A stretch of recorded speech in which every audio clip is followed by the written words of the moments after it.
PstBet is now available in Namibia, Botswana, and DRC, bringing you the thrill of sports betting to you. From the biggest football matches to high-speed action with Aviator, My Lucky Six, and casino games, we bring you non-stop excitement at your fingertips. Enjoy cashback and cash out, giving you more control over your bets. Live betting on your favorite sports with real-time action and instant wins. Sign up today and start winning. PstBet, you play, we pay.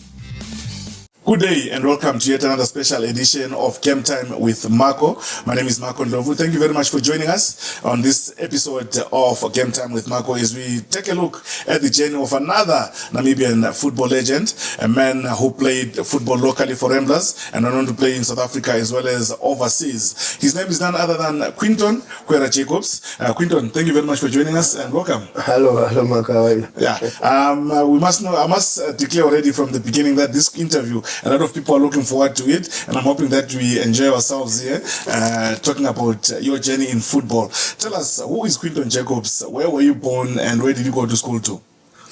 Oh, my name is Quinton Jacobs. I was born in Ndlovu in Kaditura Hospital. I went to secondary school in Emagrief. Then I went to El Dorado. Then I went to PstBetNamibia High School. Why were you changing school so much? Because Emagrief doesn't just have from grade 1 to grade 5, and grade 6 I had to grade 7, grade 2 grade 6, grade 7 I had to go to El Dorado, and then from just have one grade, and then I went to PstBetNamibia grade 8, from grade 8 to grade 12. Where did you grow up? Here in Ndlovu. Where in particular? Which street? No. I grew up in Soweto. There in Soweto, near Soweto Market.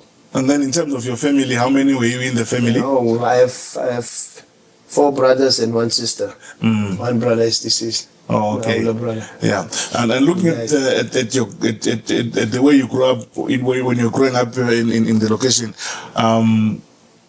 talk to us about the family who played football in terms of the parents and the brothers and so on and so forth.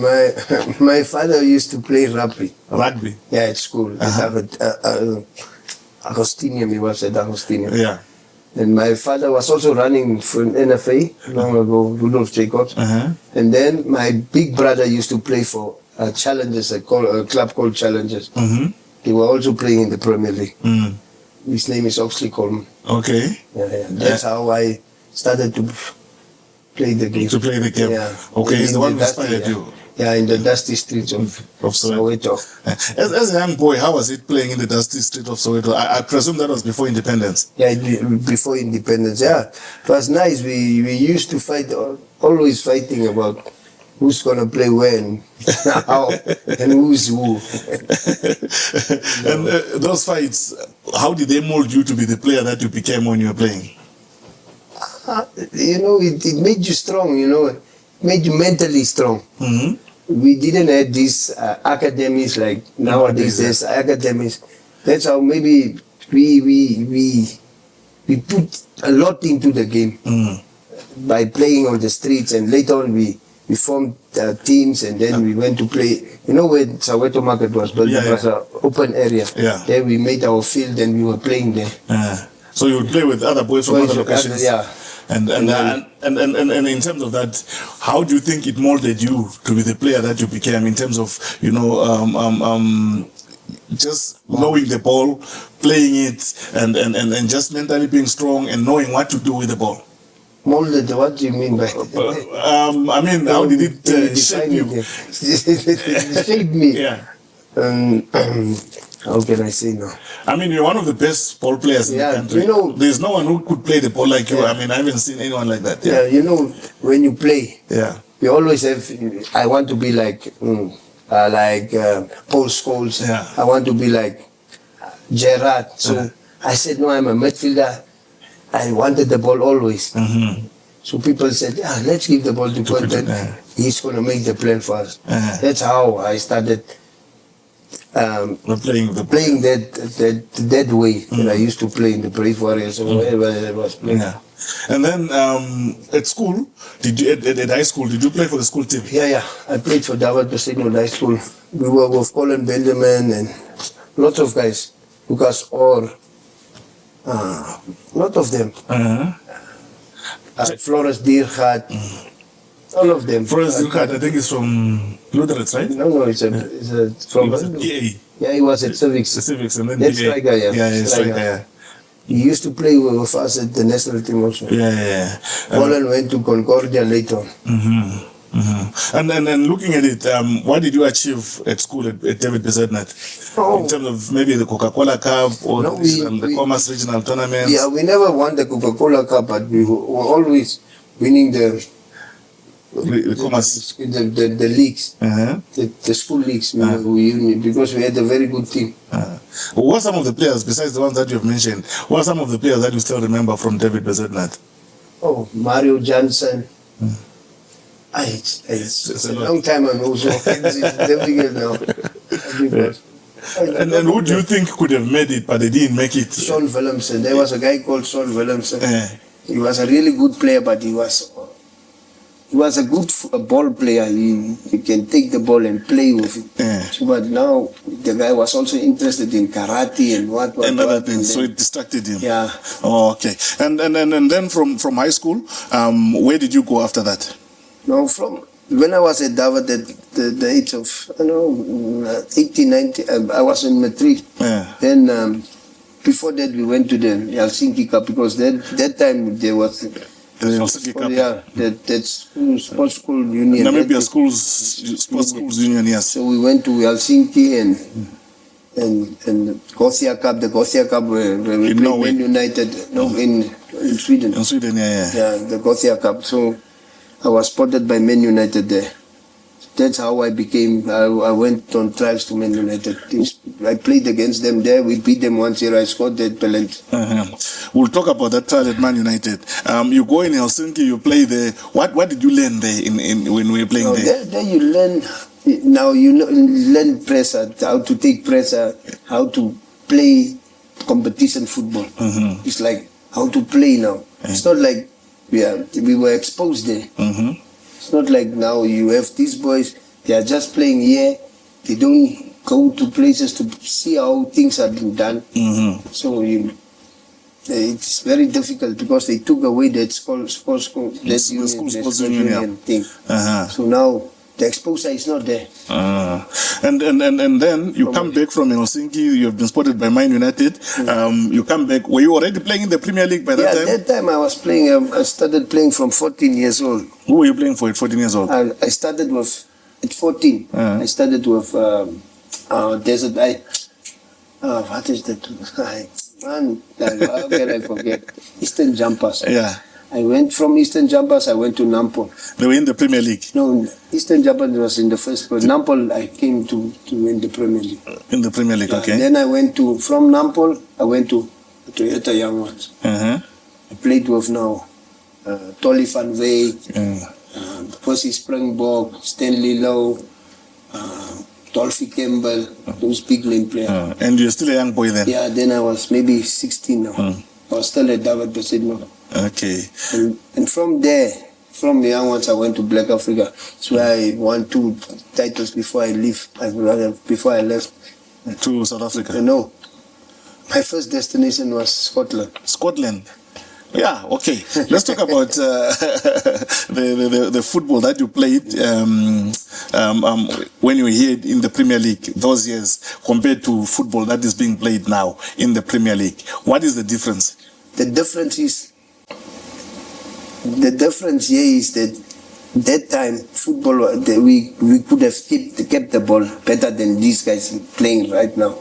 Here the people just concentrate on fitness. There's no training. You can go and look at the people's training. It's just fitness. There's no coaching. You don't coach the players. You have to coach them how to play. Not you train them how to. It's like athlete. You are like running the whole day. In terms of now the training, like you're mentioning the training, you also we were doing a lot of ball work that time. So your training was with the ball? Yeah, we were playing a lot of football. That's the thing. You have to do ball work, run with the ball, do everything with the ball. People want to jump the steps. They want to play like Europeans, but they don't train. like them. Like Europeans. Yeah. Well, they want to play like Europeans, but they don't train like Europeans. Europeans. Interesting one right there. And now we see you now. You spoke about the trial at Manchester United. Take us through that trial, because I heard stories about things that happened there. No, I came there. I met. How old were you? I was 19. Uh-huh. I met Alex Ferguson. The first day I met him, we started training. But unfortunately, our rankings was very low. Yeah. That's why they didn't sign you. Yeah, they told me to go to Patek Thursa. And Okay. Patek Thursa signed me, but it was also a struggle to get the work permit. Uh-huh. Because you have to be ranked in the top 70 countries. What? Yeah, it was top 70 in the world. Yeah. Well, but that time our rankings were not so good. So the stories that I heard are not true. What stories? I was told that you were homesick. No, no. I stayed there 4 weeks. 4 weeks, yeah. How could I have been homesick? But I go and stay at Patek Thursa. How long did you play at Patek Thursa? 1 year. Then I went to Duisburg, in Germany. Okay. So no, I was told that you Manchester United could have signed you, but because you decided no, you're homesick and it's cold, you're missing your mom. No, it's a big lie. Now they don't know that. But have you never heard of that rumor? No, I heard. A lot of people are telling me that. Yeah. But I've been maybe 10 years out of this country. I stayed in India for 4 years. Uh-huh. So I stayed in Norway for 2 years. So how could you not stay at United? Yeah, because I don't know. That I don't know.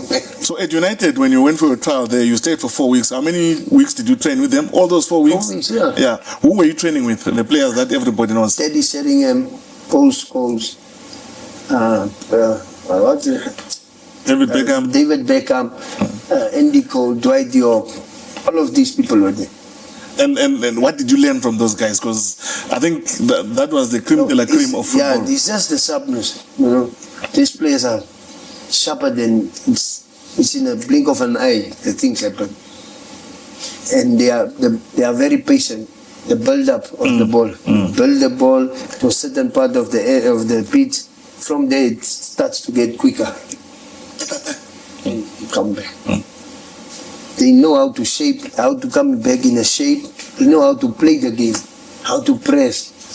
How did you find that experience? Like, even in Afrikaans, explain to me how you found that experience. Because I'm telling you, a lot of people, a lot of Manchester United fans, a lot of football players would have loved to be in that team. Your Edwin van der Sar, your Dennis White, the left back.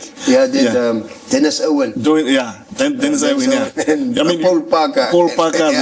Now imagine, you played with those guys at training for 4 weeks. How was it? No, there was a guy called Bloemquist. Yeah. That was Jan Cruyff's son, Jordi Cruyff. He was also there, but he never used to play. But every time when he come to, he explains to me, I can play, but these people, they have already there, because those were the guys who were bored. Yes. But Alex Ferguson built was a team. A team, yes. So it was very difficult to break through. So who was your friend during that time? Like that guy, the Clive guy. Yeah, Was it because you spoke Afrikaans together? No. He just, I don't know. That guy just talked to me a lot. Because the other guys, they don't have time. You talk, and they want to play, and they want to go. This guy, if you finish training, he tells you his story.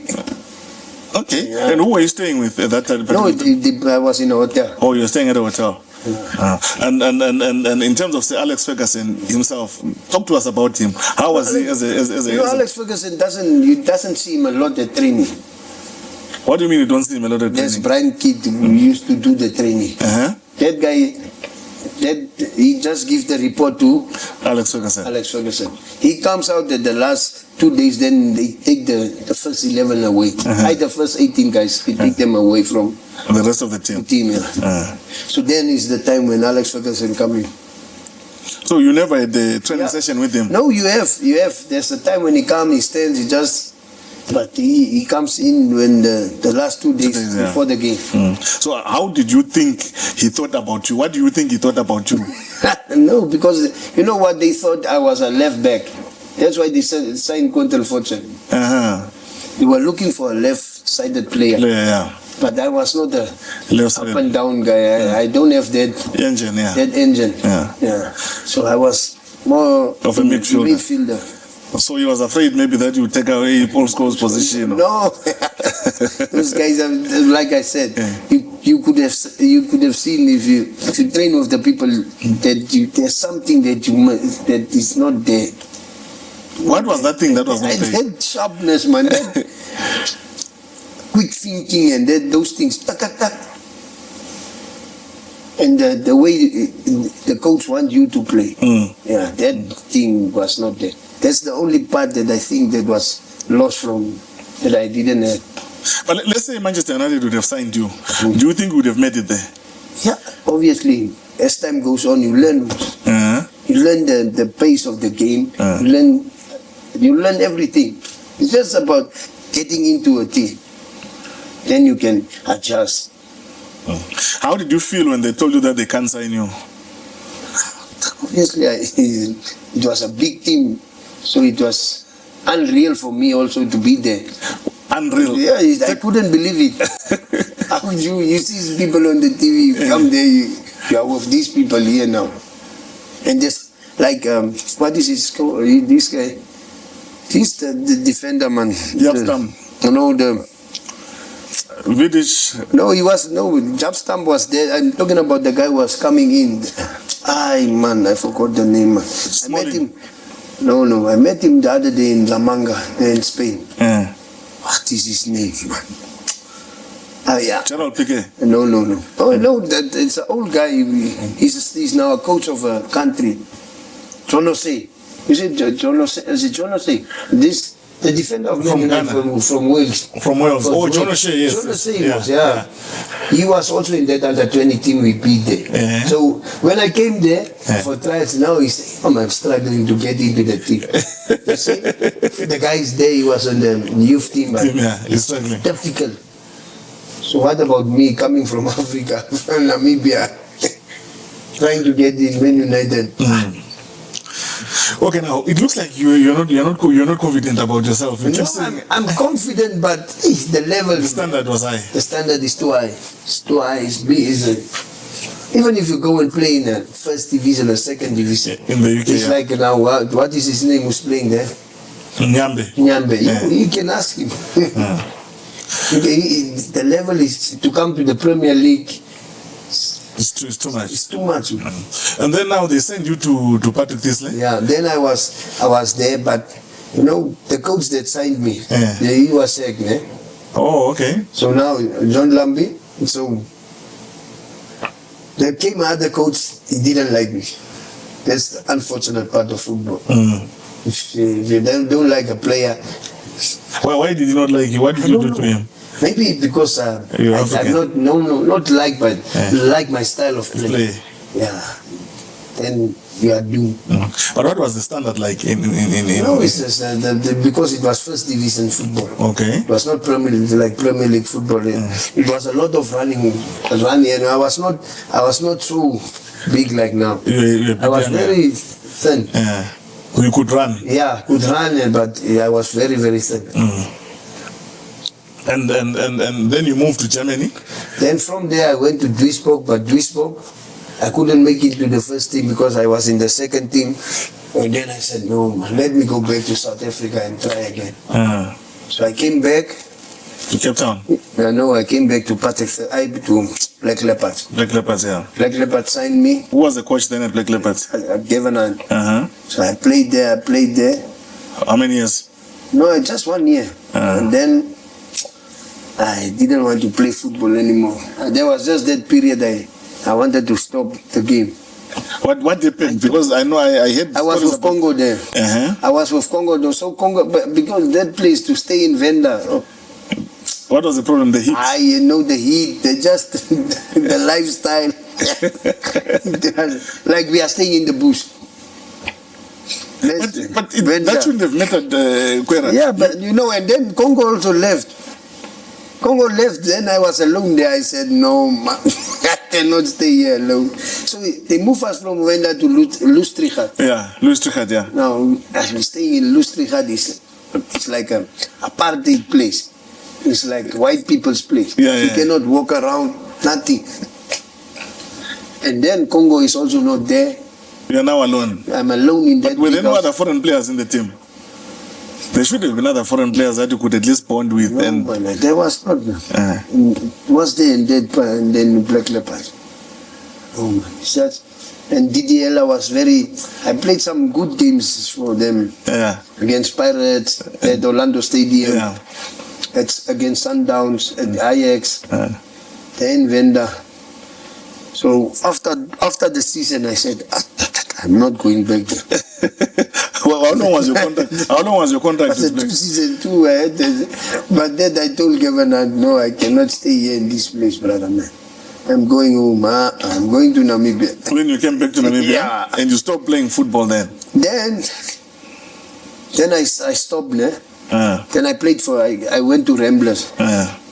So we win the FA Cup. After the FA Cup, they signed Enrico Buetas. Where did he go? To Swallows. To Swallows, yeah. For Governor. Yeah. Then Governor was the coach because he was watching that game. And after a while, I went to Ajax. Cape Town Ajax. Cape Town Ajax. Yeah. From Ajax, I played 4 months. Then I went to Norway. But at Ajax, they say that's where you played your best football. Yeah. There it's only 4 months I was. But they say you played your best football. Yeah. How true is that?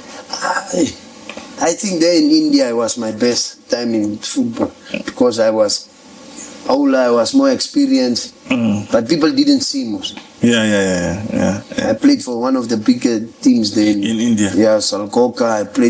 I stayed there for 4 years. No, but at Ajax, those 4 months, who did you play with? The top players that you played with at Ajax? It's Franklin Kane. What is his name? Bryce Moon. All these guys. Brett Evans. Monique Joseph was our goalkeeper. There was good players. How was it having Monique Joseph as a goalkeeper? Very funny guy. Make a lot of jokes in the dressing room. He's a joker. He's just making. He's a funny guy.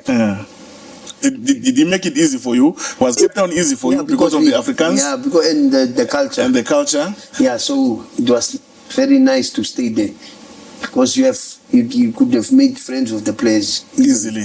And you felt at home more at home than in Venda. Yeah. And the weather also? Yeah, the weather is. The Cape Town weather. The weather is. It's not so nice. It's not so nice. Yeah. And then now you go to Norway. Who did you play for in Norway? I played for Bruno FK. Bruno FK. The manager is Alfie Holland Inger's father. Yeah. You know the guy who played for Man City? Yes. Yeah. So that time when that boy was growing up, we saw him training with Bruno. Oh, okay. Alfie Holland Inger. Okay. Yeah. So you watched Haaland train as a small boy? Yes. And his father was your coach? I know the manager. He was the manager of the team? Yeah. Magnus Johansson was a Swedish guy, was the manager. Okay. How was it in Norway? In Norway, that was also where I played nice football. But the problem is sometimes these people too strict on their tactics. You must play a strictly 4-4-2. You are the two guys in the middle. If the wing backs goes up, the rotation must be very fast. Then you must cover the guy and come back. If you lose the ball, you must be compact. Wait for the people to play on one side, then you press, then you go that side. So it didn't suit your style? It didn't suit me because if I lose the ball, sometimes it's better to play with two defensive midfielders for me to do what I want to do. So if I lose the ball, I don't have the power that go up and down. For me, I must come back and take my time for people to work for me. It's like in the Brave Warriors when Ninja Karionge or somebody is working for you. Then you just get the ball, pop. Yeah, we'll talk about the Brave Warriors and your training regime. Because I understand you were a lazy trainer. You didn't like training. You can go to Virgin Active, ask all the people of my name. I was training a lot. It's just that I do a lot when I'm alone. Yes. But when I come to training, I just Want to play the ball. With the ball. Because that's how I think must work. You as a human being, you must take care of your body. You must make yourself fit. If you come to the field, you must concentrate on what you want to do in the field. That is playing football. That's what I think. A lot of tactical work at the field. The fitness part, you must do it on your own. According to how your body feels. Yeah. All right. And then, how long did you say you stayed? 4 seasons in Norway? No, two. 2 seasons. I got an injury in the AFCON, and then they terminate my contract. Because you had been injured at the AFCON? Because they told me not to go. And you couldn't miss the opportunity? To play in Africa, the African Nations Cup in Ghana. How did you feel when they told you not to go to AFCON? I said, no, I'm going to go. They said, if you get injured, we're going to tell me. I said, it's okay. Then I got injured. Unfortunately, Ephraim Joro injured me there. At training? At training. It wasn't deliberate? I don't know, but we were training and then the ball came. I wanted to control of the right. It was the right. Yeah. Then the guy come and hit me. Then these ligaments, they snapped, yeah. And how did you feel about that? At AFCON? It's very sad. Did you play a single match there, or it was before the tournament? I played 2 matches, and then the third one against Guinea, before the Guinea game, I got injured. I was against Ghana. I was Samsung man of the match. Michael Essien was the man of the match. And then now, after that injury, you got injured at AFCON. After getting injured at AFCON, the club then terminates your contract. Yeah. How did you feel after that termination? And where did you go? I got my money for the remainder of the season. Yeah. Was it 1 season left, or now it was 2 seasons left? One left. There was 6 months left. 6 months left. And then now, where did you go from there? From there, I came back because obviously they didn't want to pay for the medical. So Namibia paid for it. I was here in Catholic hospital. They wanted to operate. I said no, because if you operate now, it's better to do physiotherapy to strengthen this muscle to get it in place. But if you get an operation, that means you're sitting on the sidelines. And now it takes long, and if somebody do something again, then it works mentally. Yeah. So I said no. I waited for 6 months. Then Namibia went to play in this Kosafa. Yes. Under 20. They died. Kosafa Cup, in South Africa. So Jomo Sonos saw us. So I was signed by Jomo. For Jomo Cosmos? Yeah. How old were you by then? 28, okay. And now you're back in the South African Premier League. You're playing under one of the best managers in South Africa, Jomo Sono. No, Jomo was not Premier League. It was the first division. Yeah. He wanted to go up. That's why he signed me and George Zuma. Yeah. But I didn't play. What happened? Because he wanted me to play as a South African. But I never got my ID.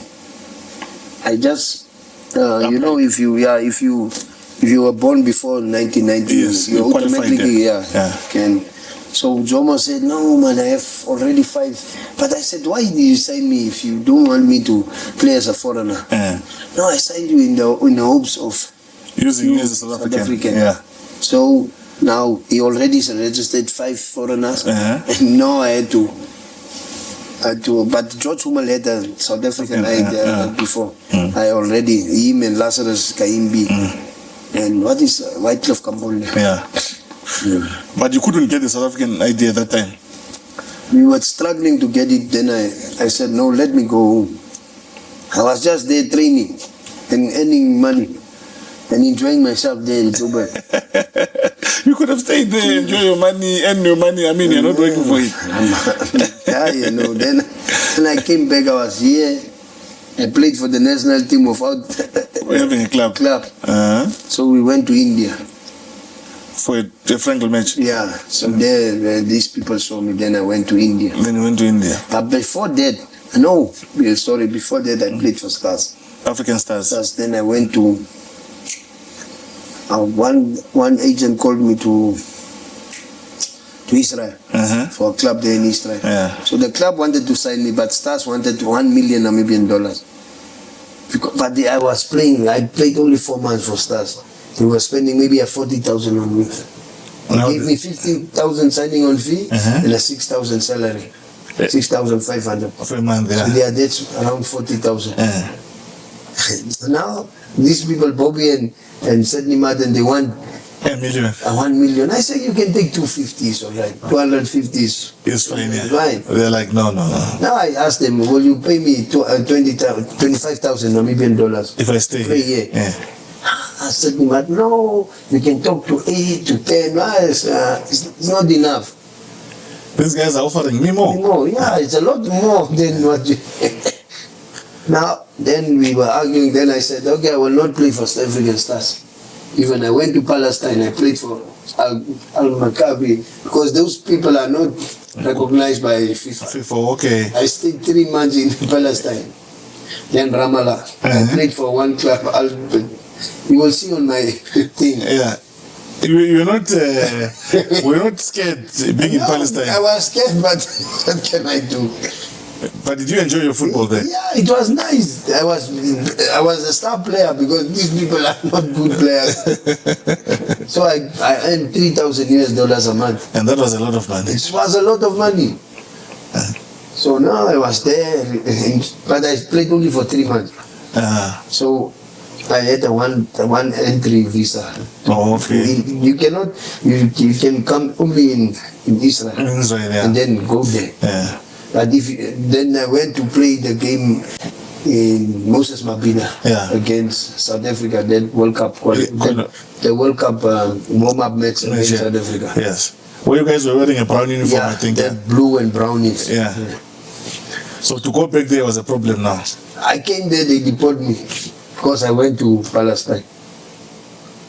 So I dropped in. Then for a long time I didn't play football. I came back to Namibia. I was here, African Stars say, come and play. I said, no, not at them. I will not play African Stars. Then we went to India. How were you training now? Where were you training? I was just training on my own with Woody. He had Monotronics. How are you related to Woody? No, he's just my friend. Is that your friend? But you are both Jacobs. Yeah, but there is another German. Okay. Because I think there are some people that think you're brothers. Yeah. And then now you go to India. How was football and life in terms of the culture there? The life, the day I arrived in India, they won the World Cup cricket. So I couldn't leave the Calcutta airport. It was busy. It was chaos. It's like, I don't know, they saw God maybe. That's how I couldn't get out of that airport. I slept there that night. The people come and collect me on the morning. I went to a place called Siliguri. From Siliguri, I flew from there to, they flew me there to Siliguri. From Siliguri, they took me to Sikkim. That's where I played, Sikkim United. So Bachchan Bhutia is the team of their star player, Bachchan Bhutia. Yeah. He was playing in South Sheffield United or whatever. Yeah.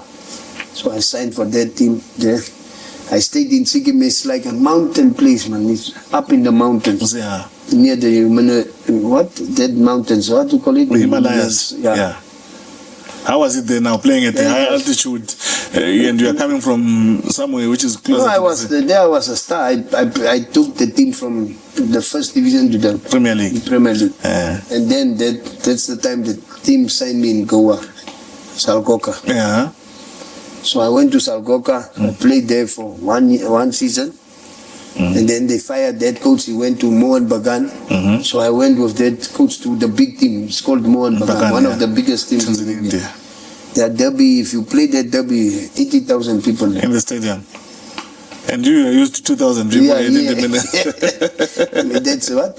East Bengal against that Mohan Bagan. Those two teams clash. It's one of the biggest derbies in the world. I can imagine the noise in the stadium. The noise, yes. There's a lot of people. India have a lot of people. Yeah. But their main sport is cricket. It's cricket, but still they like football.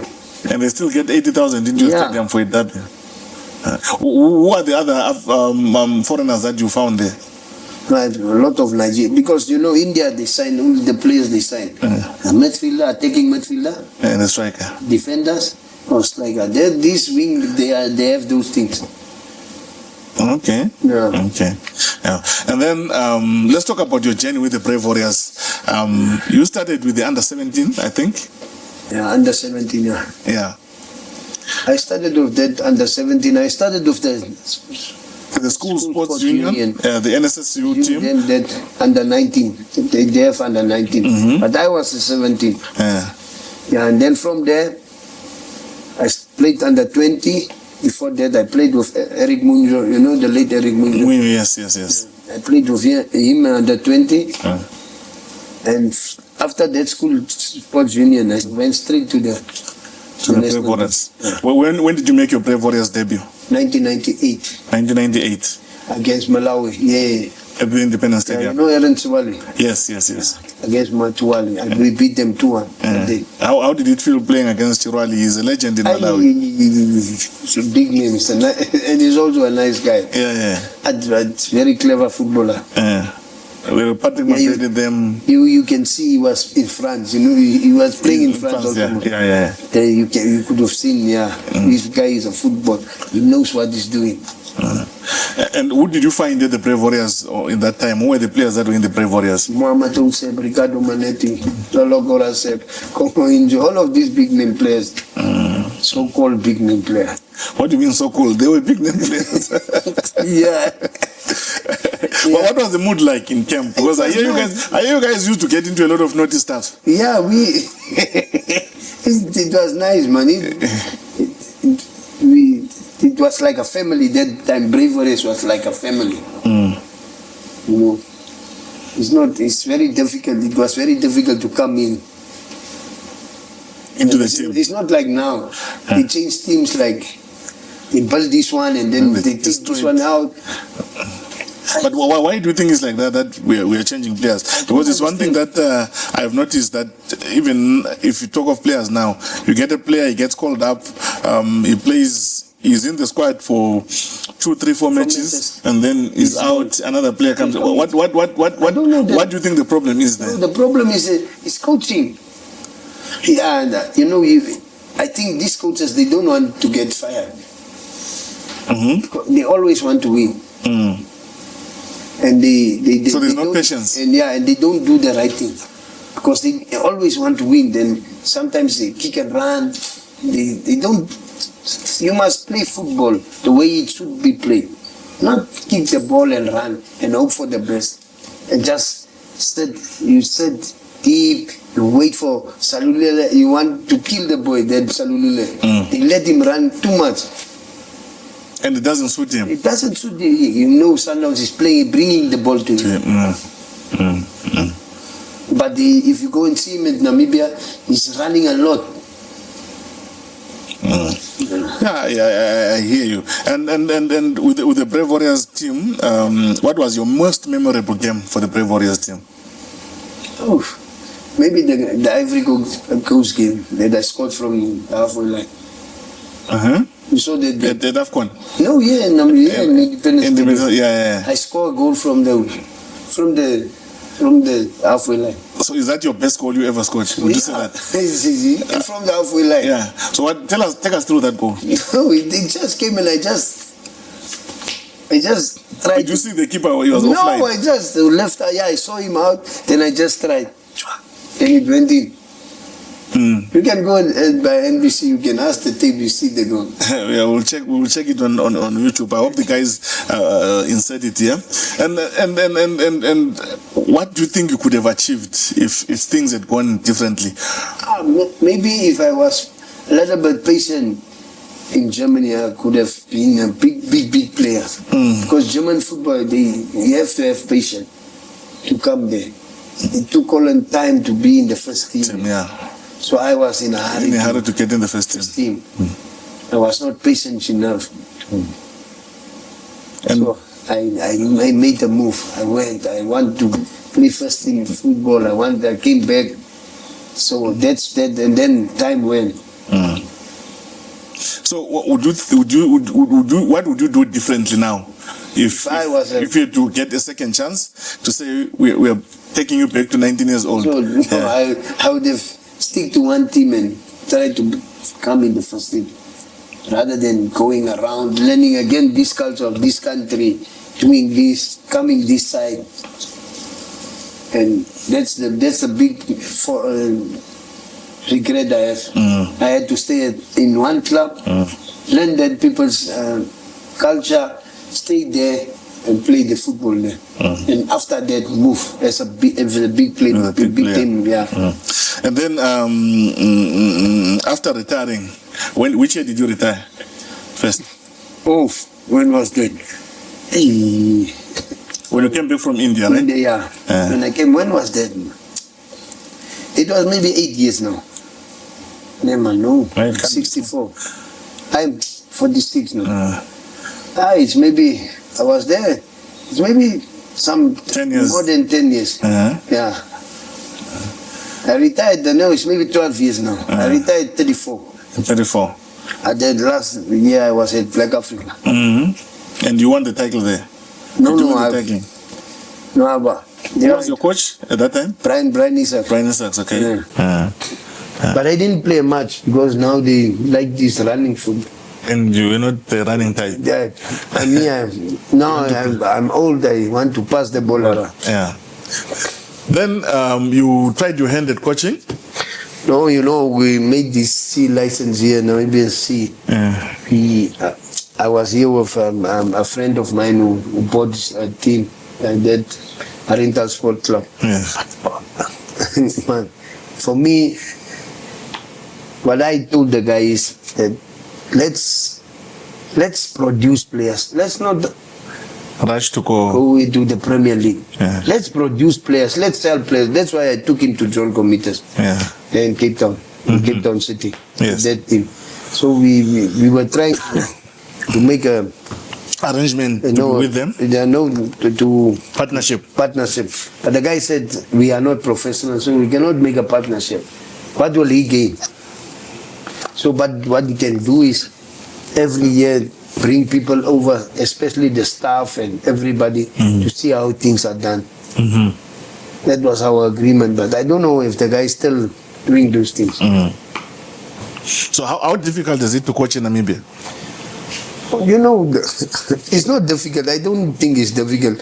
The problem is just the philosophies of certain players. Like I've certain coaches. Yeah. It's like Ronnie F. his philosophy. He think he's the best. Ricardo Manetti F. is. So it's difficult, man, for you to come into the NFA. Because everybody wants to coach the Bravery because it's where the money lies. No, but you can start at club level. You can start at the club in the first or second division. Yeah, you can. Yeah. But now the owners of the clubs don't understand the game. They want just to get sponsors and money. It's all about the money. You must do the right thing. You must coach the people accordingly. You must tell them how to receive the ball, how to control the ball, how to pass the ball. That's basic of football. If Namibia get that right, I think we can go far. Have you ever considered starting maybe an academy or coaching juniors? Yeah, I want to do that, but I was recently there came a guy from Scotland. He was a chaplain. He used to come. Now he's in the FA of Scotland. The Scottish FA. And they said they have a thing here in Kigali. In Rwanda? In Rwanda, in Kigali. So he said he also want to try a thing like this, but I haven't been in contact with the guy. So now, but I will do it. But I just want to upgrade myself now here with these coaching courses that comes now in July or June. At the NFA. Yeah. And with that said, would you consider coaching a local club while you're upgrading yourself? Because I've noticed we don't have enough coaches in Namibia. Why I've noticed that is that if they fire this coach from... Is this the same other one coming? The other one coming. If this one moves from here, that one that was fired there comes here. This one that moved from here goes there. This one that is here goes there. So it's just the same people. So do you think that is good for our football? It's very bad because There's no lots of ideas. It's just limited ideas. It's limited. When was the last time that you watched the Brave Warriors play? Oof. My last game for the Brave. That was the last time you watched the Brave Warriors? I cannot remember. When last did I watch them? Because other day the guys here in Hero location, they wanted to take me to see African Star. I said to do what? It's better I watch on the TV football. So you don't even watch local football? No. Why not? Because it doesn't interest me. The standard? I don't learn anything. I go and sit, I don't learn. Because now the coaches that you are saying, you know, we were at the coaching course. Yeah. They were, the what do you call it? The instructor was Katukare. What is that guy's name? That guy, the things that he taught us there. And you go and see the coaching he's giving. It's two different things. You know, they say passing drill, but they don't apply this. You are 1 foot, run, quack, quack, quack. So they don't teach what they teach you. They don't teach the players what they teach the coaches. And the coaches don't teach the players what they were taught. Now, if a person like you, who has represented the country, who has played in all these countries with so much experience, with so much talent, is not watching football, what is the standard of our football right now? No, that's why I don't know. You must tell me. You did watch football. No, I'm asking you because I'm a journalist. You are a football person. It's just like the NFA. I don't think they do much to improve the football. It's like I said now to you in the car. The players doesn't even have nice boots, but the officers, they have driving nice cars, they have money, they can buy themselves food. These players cannot afford food, but they are Coma players. And then you as the official say the players don't have respect, but you don't give them what they deserve. And looking at the double headers, we play double headers in Namibia. It's impossible. You need 72 hours to recover. The lactic acid is still in the body when the guy is playing the next day. It's impossible to play like that. You will never get good results. You need 72 hours to recover your body after a game. And here we play after 24 hours. After 24 hours.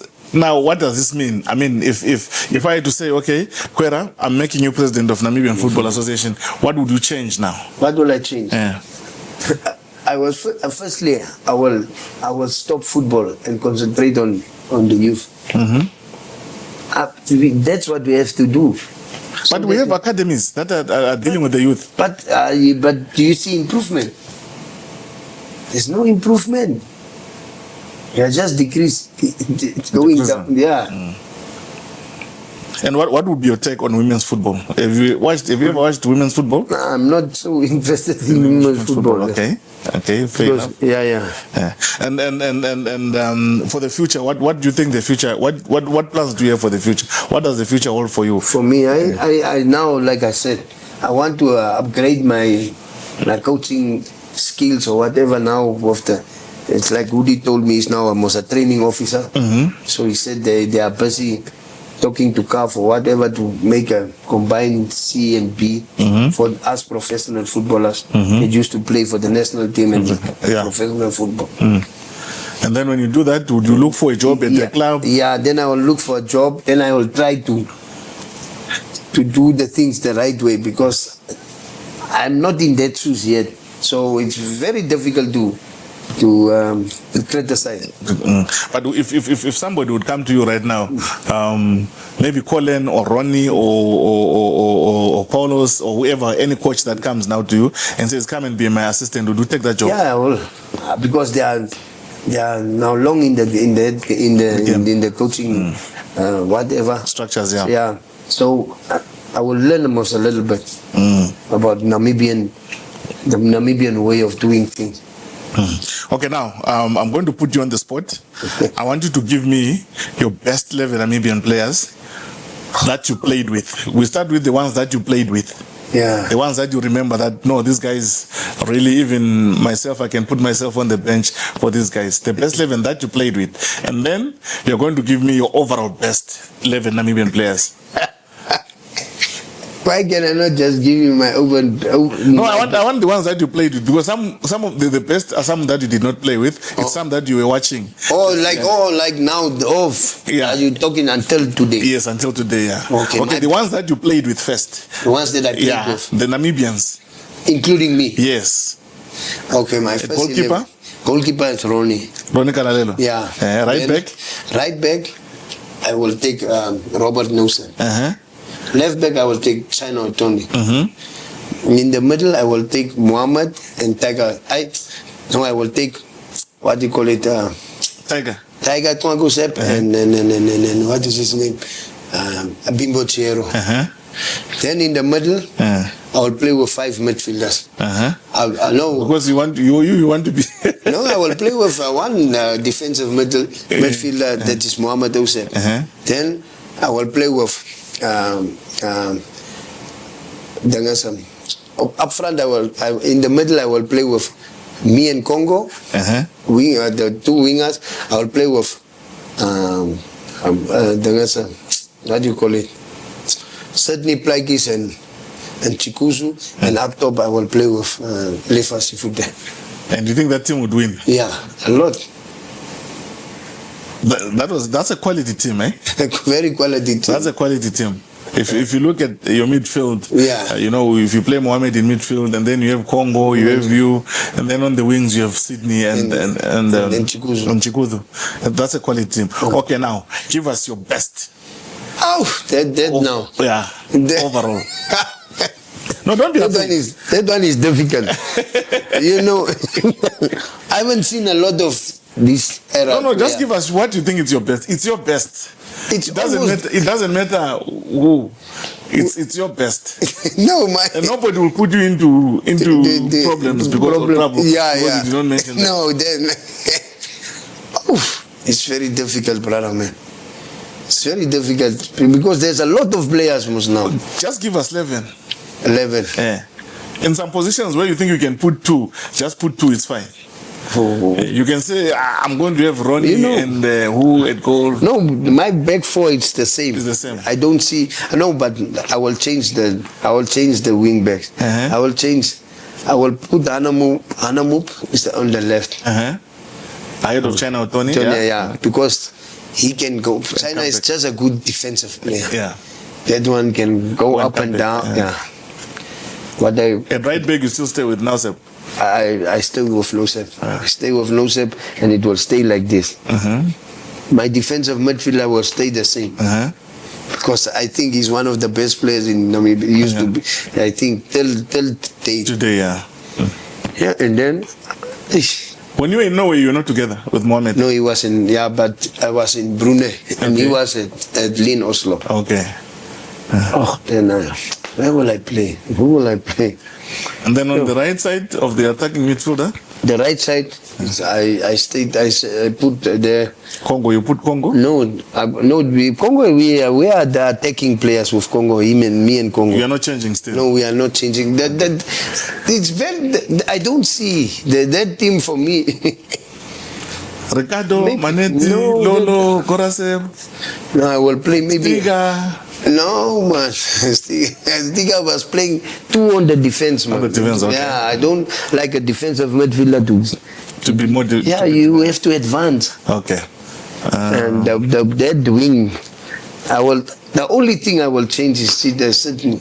Okay. I will put the Dionoto there. On the wing? Yeah, and Shalulile will just change with Sifude. Okay, so we'd have the same lineup, Ronnie, now Seb there, and then we put Rian on the other side, and then we have Tiger and Chiero, and then we have Mohamed as defensive, and the two attacking midfielders will be Congo and you, and then on the right we still keep Chikudu, and then on the left we have Dion, then up front we have Peter. But they will rotate those two, because Eliphas I think is even better than Peter Chilulile. Okay. That's my because I saw him. Yeah. You watch both of them. Yeah.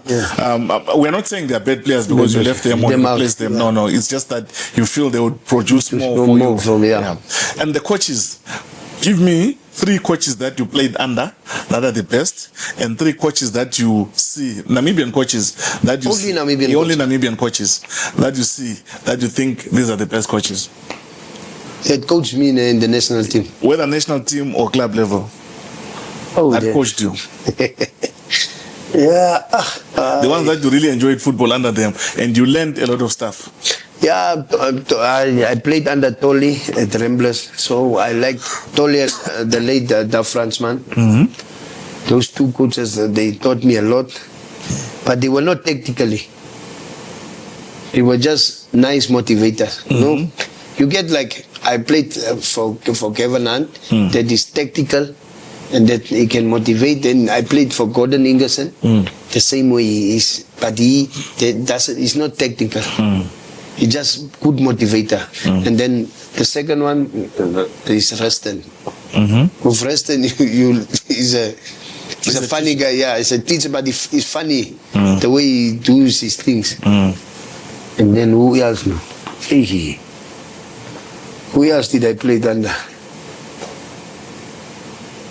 Okay, the ones that you know now that you can say, okay, having experienced them, they didn't coach me, but like Woody is, for me, he brings the message over very good.